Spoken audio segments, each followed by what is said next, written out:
So, well, let's talk about autofiction for a second. So in my preface, I wrote a little bit about the vogue in France since Dabrowski in '73, I think, is when he originally coined this term. The vogue for this genre called autofiction, which consists of a number of rules and regulations, like the author has to appear in the book under his actual name,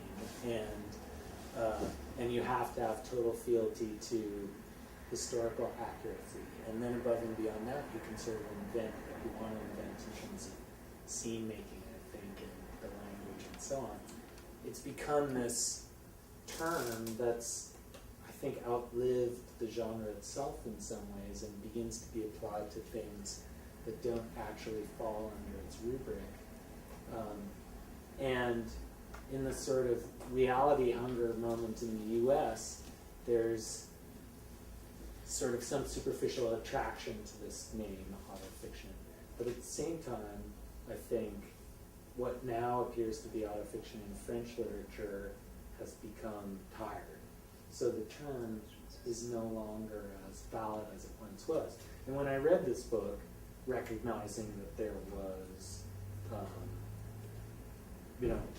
autobiographical work happening here, and there was fealty to your father's manuscript and the facts of your father's life, it would be easy on the surface to sort of think, oh, this falls into autofiction.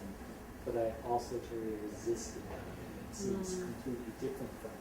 So I'm wondering what your relationship is to that quote-unquote movement, and how you feel that this sits with respect to it. Right.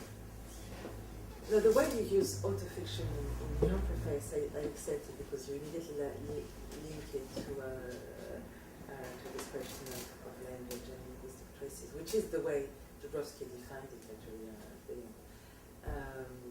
Now I was really reluctant again to the way this term was applied to this book in France, because I think it really doesn't have much to do with autofiction. It's because there is no kind of autos. I mean, there is no kind of Right. It's really a book about the impossibility of catching oneself, of saying anything about oneself. It's really a book about both the pleasure and the risk of not being oneself.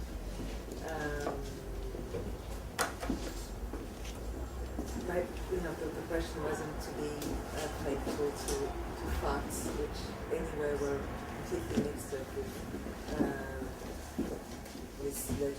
legends, with delirium, with lies, and we call it however you want. And if you come to it with the kind of technical description of autofiction, like identity of author, narrator, character.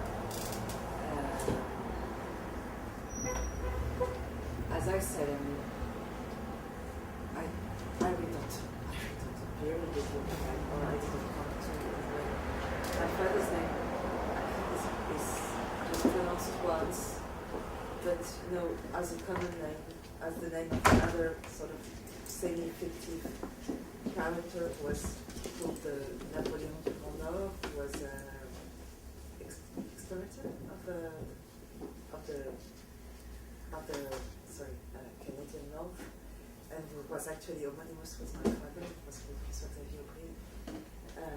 So the François Xavier Aubry, whose name is actually pronounced in the text, is not my father, but is this friend of David Crockett.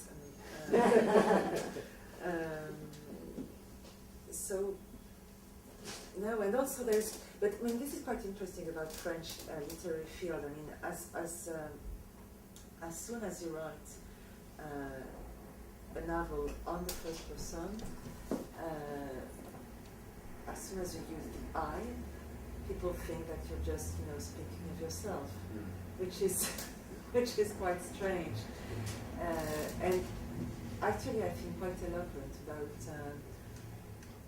I don't know about the way something like the Cartesian notion of subjectivity actually resisted Foucault's criticisms and Deleuze's criticisms and so on. the idea that the I can actually be the name, which I think it is, for the us, or for a strange mixture of us and he or them, or is not really audible, and is not really audible. And as I said, I started by forbidding me, the use of the I, and really trying to find an I which would be a composition of, of many pronouns, of many persons, precisely, many grammatical persons. There is a sentence by Gilles Deleuze, which I have very much. Deleuze says that literature only begins when the third person is loneliness, which qui nous dessaisit. I need your help, sorry. La littérature ne commence que lorsque naît en nous une troisième personne qui nous dessaisit du pouvoir de dire je. Which should Yeah, literature only begins when the third person is born in oneself and takes over Voilà. the I. Takes over the power to say I. Right. So you can say I and speak for this third person or this other person. And I believe that literature, like melancholy, has much to do with inner multiplicity, with yes, I mean, the difference being obviously. I mean, this is the whole Antonarto's question. I really believe in kind of deep complicity between the writer and the artist and the melancholy, which is a sort of old commonplace. But at the same time, obviously, the huge difference is that when you write, in fact, writing is really kind of thing of reappropriating oneself. And so even if a third person is speaking through the eye, you just also speak with your, just through rhythm and so on, with your sort of, kind of some very singular sensation. So I was saying that was the actual problem, because I didn't want to go into this kind of romantic thing about madness and genius and so on. Yeah. So, yeah, obviously. Bad stuff. Well. So this is why also I convoke Antonarto, but dismiss him sort of immediately.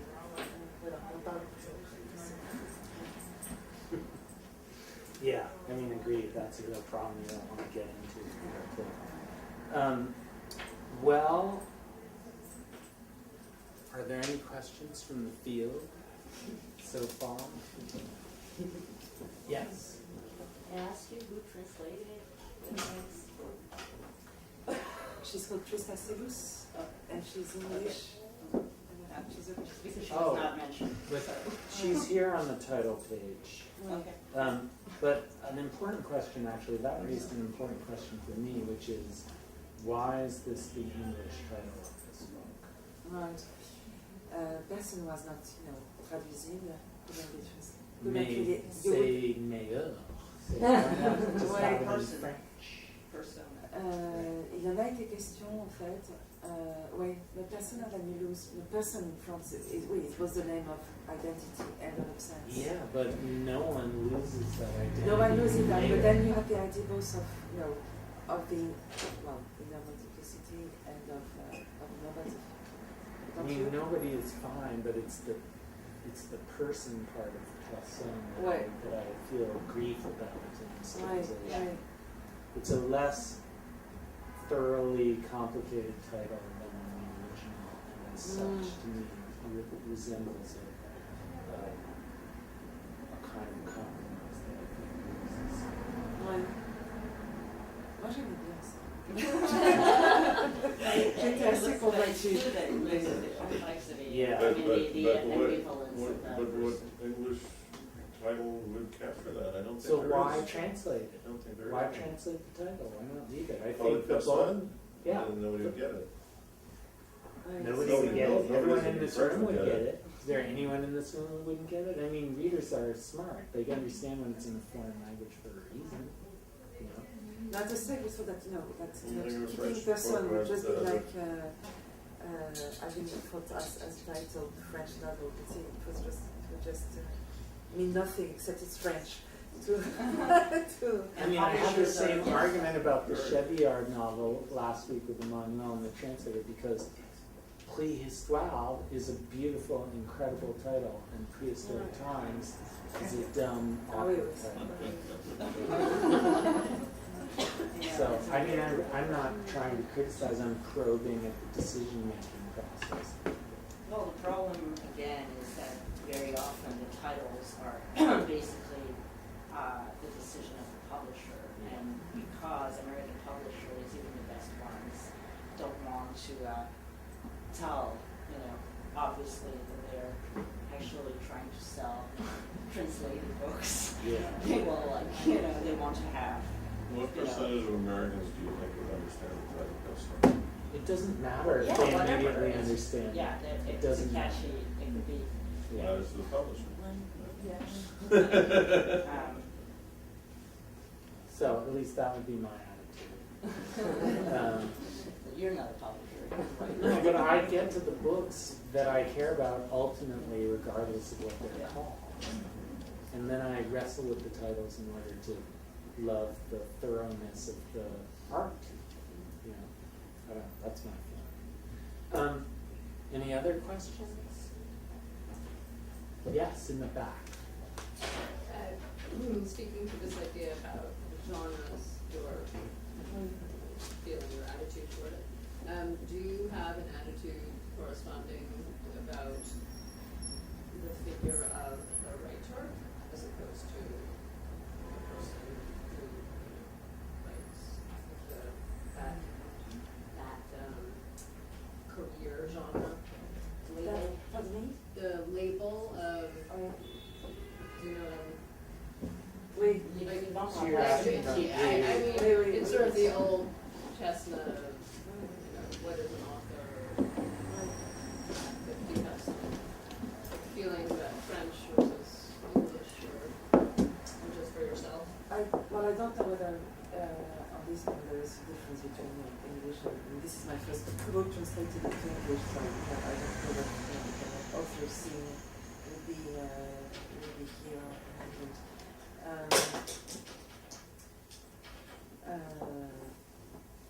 I mean, obviously they're just two completely different regimes. I don't know how you would say that. Lots of being, and I'm just now touring in France just for my last novel, and I think I never measured at this point the gap between the discourse I have to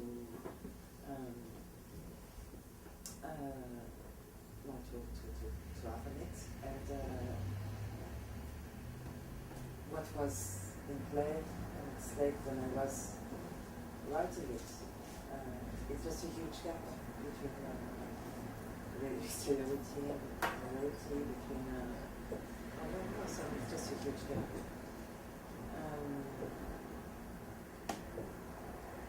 As to the gender of the author, what is your question? Not the gender, right. not the, like you were saying, philosophy and your background, but if someone Yes. were to refer to you as a novelist or an author or a writer or a Right. philosopher, like do you distinguish between those and feel I quite like a joke calling right. that, but Right. do you know what I mean? I really quite like the idea of being between two views of language, and so two sort of milieu, we would say in France, and so not being, not belonging really to any of them, and not, this is a way just to resist identification. I obviously have a problem with identification. Well, you're a multiplicity of writers rather than a particular kind of writer, right? It's the same as saying, that's true. yeah.